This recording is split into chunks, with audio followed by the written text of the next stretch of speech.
Do you know what it does? They chose apparently. They contain the operational monitoring equipment, communications links, and enough food and water to last a crew 3 weeks. The posts monitor an area of roughly 12 square miles, and each is staffed by 10 observers, who form crews of 3 on a rota basis.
But by the 1990s,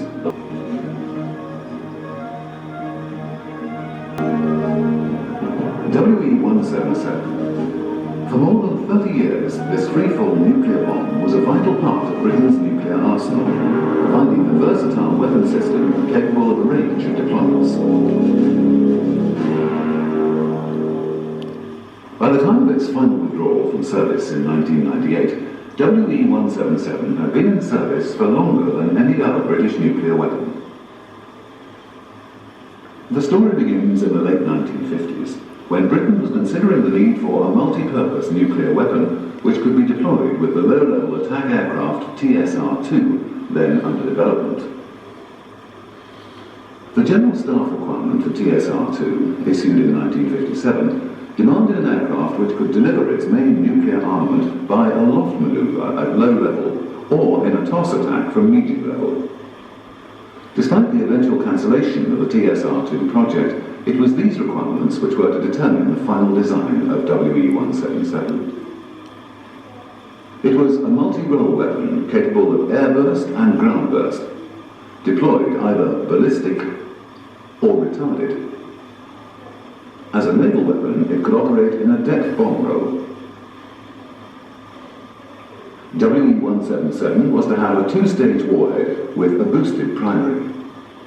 On March 1, 1962, 1,200 feet below the Nevada desert, the primary device was successfully detonated in the first of Britain's underground nuclear tests, codenamed Pampas.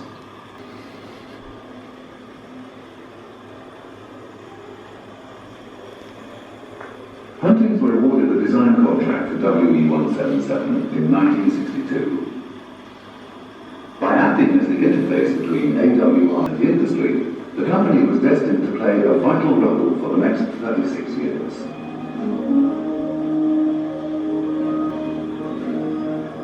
Early trials of WE-177 firings were carried out at Farnborough, and the parachutes were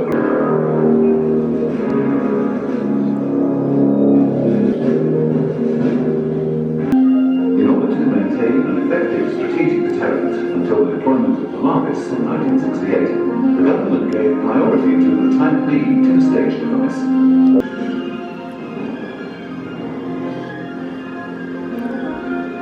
Type A, the 600-pound bomb, followed in 1969. It was a low-yield, single-stage fission weapon, which was used by the Royal Navy as a death bomb, as well as by the RAF. Type C was introduced in 1973, and in due course replaced the Type B weapon.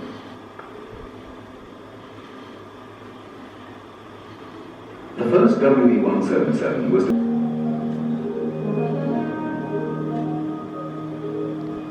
seeking.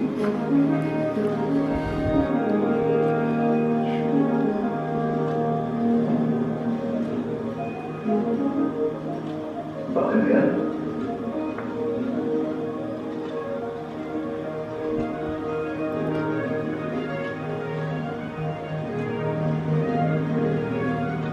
contemporary footage of these trials being wild when they did not go to plan.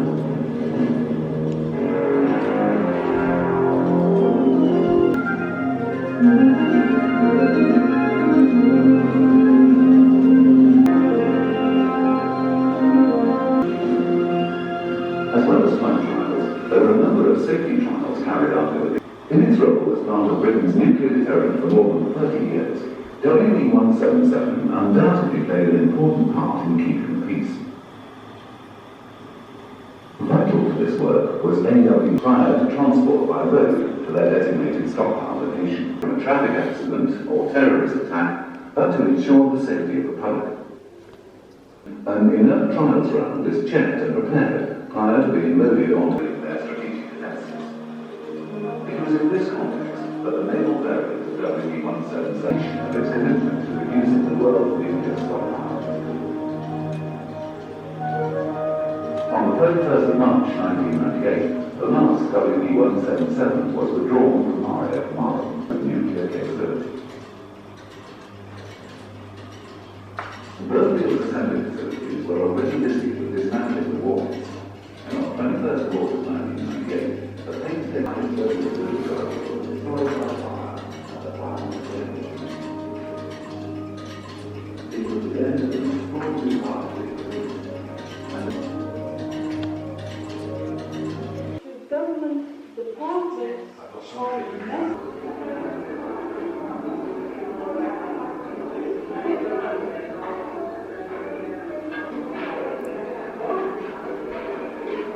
for decontamination, check for radioactive fallout.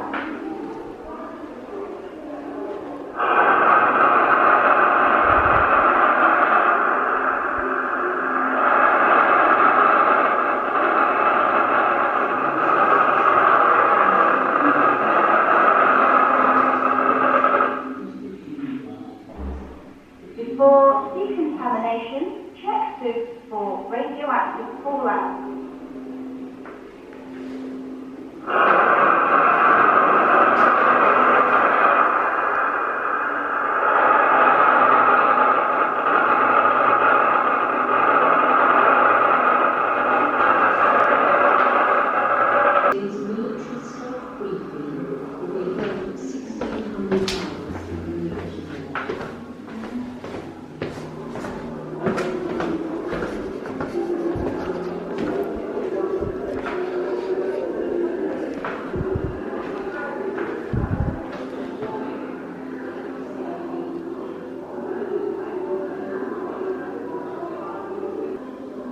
This is a general announcement. As the stage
Attack Warning Network, or WB14, enables these same police stations, or carrier control points as they are known, to activate some 7,000 power-operated sirens installed at strategic locations in urban parts of the country, and to broadcast attack and fallout warning messages to approximately 20,000 warning points in warning areas.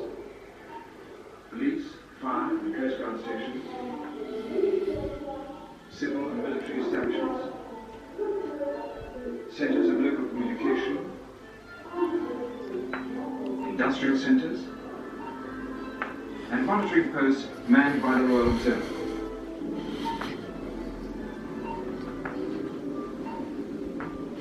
Flood warning systems are scaled-down versions of the air attack warning system and exist in London, Essex, Kent and Lancashire, and are being considered for some other areas. They are kept in a state of instant readiness to activate power-operated sirens at specially selected sites when there is a danger of flooding from high tides.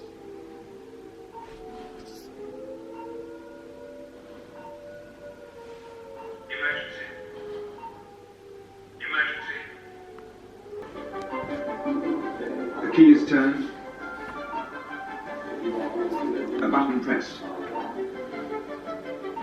And a sequence of signals known as P and Q tones are transmitted to control point exchanges via a national broadcast network. Passing along dual paths, operation is wholly dependent on the signals being correct in frequency and time duration. False operation is therefore virtually impossible.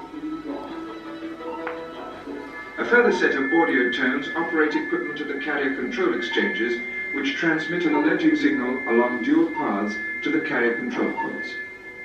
In police stations around the country, buzzers sound and red alarm lamps flash until one of the two telephone receivers is answered. National attack warning red. National attack warning red. National attack warning red. At Swindon Police Station, the air attack message is received. The third, black telephone, supplies a direct link to the UK Warning and Monitoring Organisation. All CCPs have two sets of equipment. One in the control room, the other in a basement or similar secure position, ready to be connected should the need arise. The air attack warning network now comes into operation.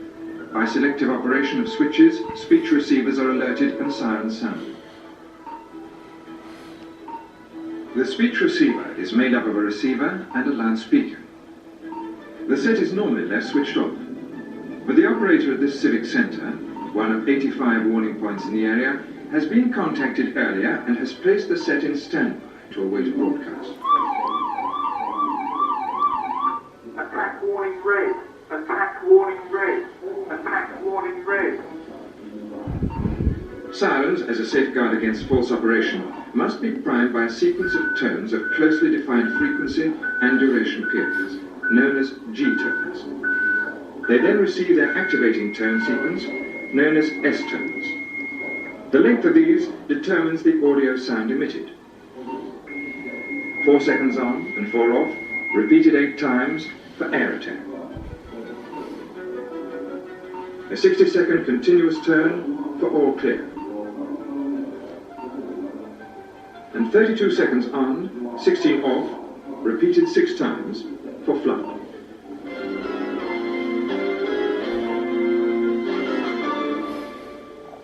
In the event of a major emergency, sirens can be sounded and warning messages broadcast within seconds of handle being activated. British Telecom testing from Leeds. This is the Swindon. Monthly checks on speech receivers ensure the most activity is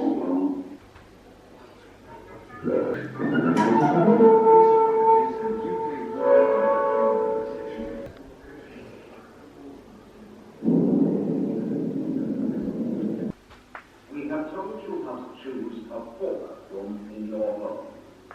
The best place is farthest away from the roof and outside walls. Your fallout room will protect you, but you will make it even safer by strengthening a small part. This part will be your inner refuge during the worst of the attack. Maybe the refuge is not difficult. The main things you will need are shovels, boxes, cartons or large plastic bags, earth or sand. Start collecting them now. These things may also come in handy. Hammer, saw, screwdriver, nails, screws, string or thin rope, scissors or penknife. One idea is to make a lean-to of wood, resting against an inside wall. Strong bolts or doors taken from their hinges are quite good. Stop them slipping down the wall by fixing them to the floor with a strip of wood, like this.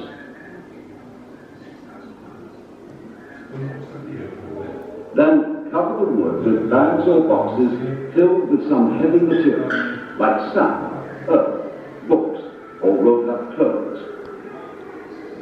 Don't forget to fix the bags and boxes so that they don't slip off. Across the two open ends of your refuge, you should make thick walls of bags and boxes of earth or sand, or heavy furniture, packed tightly with heavy material. Don't forget to leave an easy way into and out of your refuge. Next, a cupboard under the stairs. That is another good place for a refuge. Put boxes of earth or sand on the stairs and along the walls of the cupboard, like this.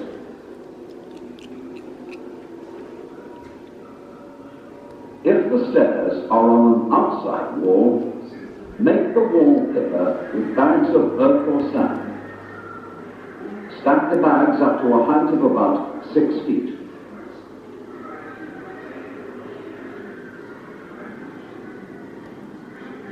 Here is another idea. Use tables, if they are strong and large enough for you and your family to shelter beneath. Make solid sides around the tables out of heavy furniture, boxes filled with sand, earth or books. If you can, lay strong boards or doors across the top and cover them with bags of heavy material. This will make a good roof over your refuge. If you live in a caravan or other building of lightweight construction which provides you with very little protection against fallout, your local authority will be able to advise you on what to do.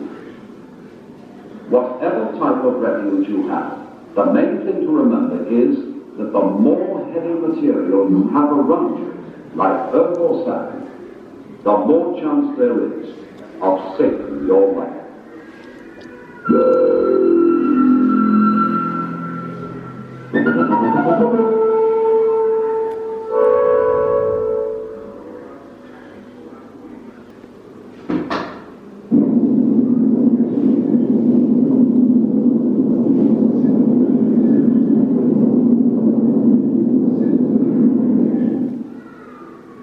Start looking now for materials for your fallout room and inner refuge. Here is a list of things and some ideas for using them. Bricks, concrete blocks, bags or boxes filled with earth or sand. If you cannot get hold of sandbags or boxes, try travel bags, haversacks, suitcases, pillowcases, or anything which will hold sand or rope. Strong pieces of wood, heavy furniture, doors taken off their hinges. All these things can give you good protection. Think about them and make plans now. Decide what you already have in your home that will be suitable for making a refuge. Decide what you may need to bring into the house: earth, bricks, sand, etc., to strengthen it. Decide where you will store all these materials so that you will know exactly where they are when you need them. You can use these materials like this for thickening the floor above your fallout room, for building your original refuge, for blocking windows, doors, halls, or passages, for thickening outside walls. All these materials can save your life. Start sorting them out now.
Data on emergency communications network 2, county main lines 5 to 9. End of test message communication. This is a routine British Telecom emergency communications network test message for Regional Government Headquarters Station 10-2. Test message begins. Alpha, Quebec, Kilo 2, standby. Foxtrot Delta Bravo 8, active. Zulu Mike Echo 5, disabled. Test message ends. Retransmit test message Fox on SX 2000 lines 1 to 8 and data on emergency communications network 2, county main lines 5 to 9. End of test message communication.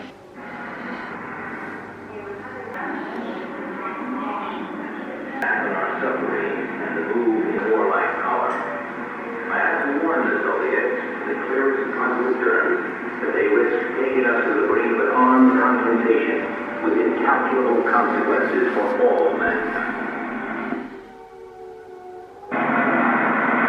News at 8 o'clock. The Soviet Union protested strongly in the United States about what it calls dangerous provocation by American warships in the Gulf of Mars. This follows an incident which serious damage was caused to the Soviet cruiser Cheshire when she was in position with the US Explorer Cheshire. Off the coast of Iran, when she sank last Tuesday with a loss of all hands.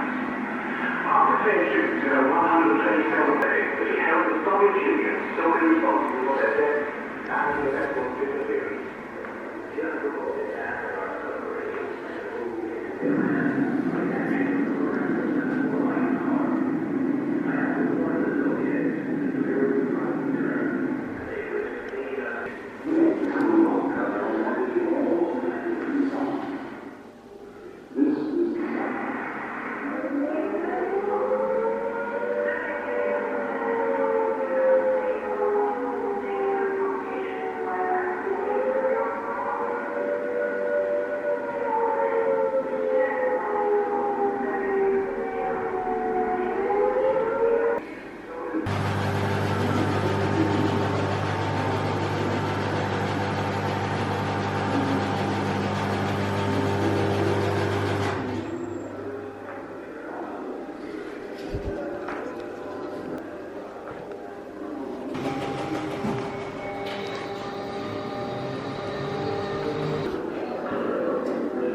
Нечего дать для того, чтобы купить продукты на стол.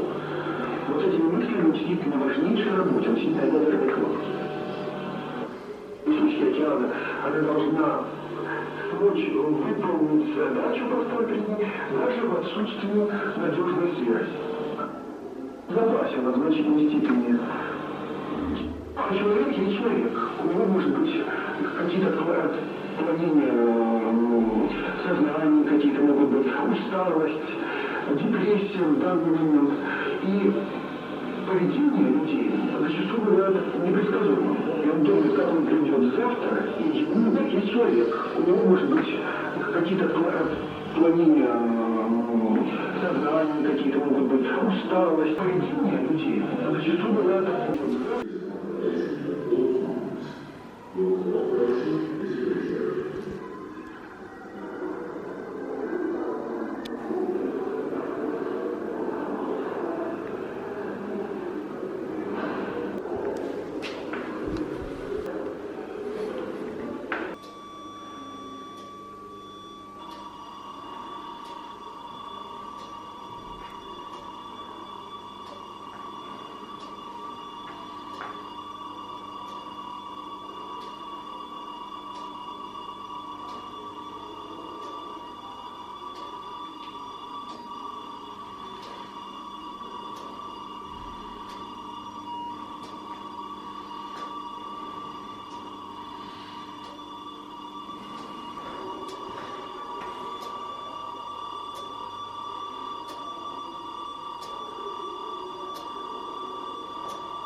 Building, which secretly support to the Military Coordination Group.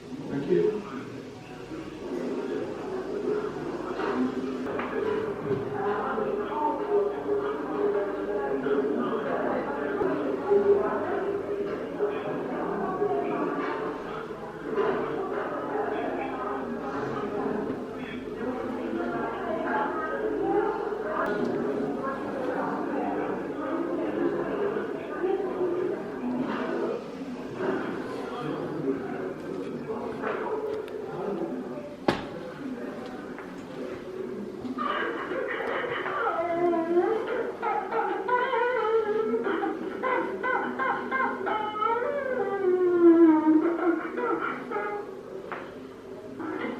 Radiation dose images showing she has been exposed to a massive radiation dose from the blast, over 400 voltages. Her symptoms are hair loss, nausea, vomiting and diarrhea. She bleeds internally as well as from the gums. Her white blood cell count is falling rapidly. There is much edema and weeping of body serum from her flash burns and the livid skin ulceration that formed on flesh exposed to the nuclear flash. Soon her internal organs will begin to fail, and coma and death will occur.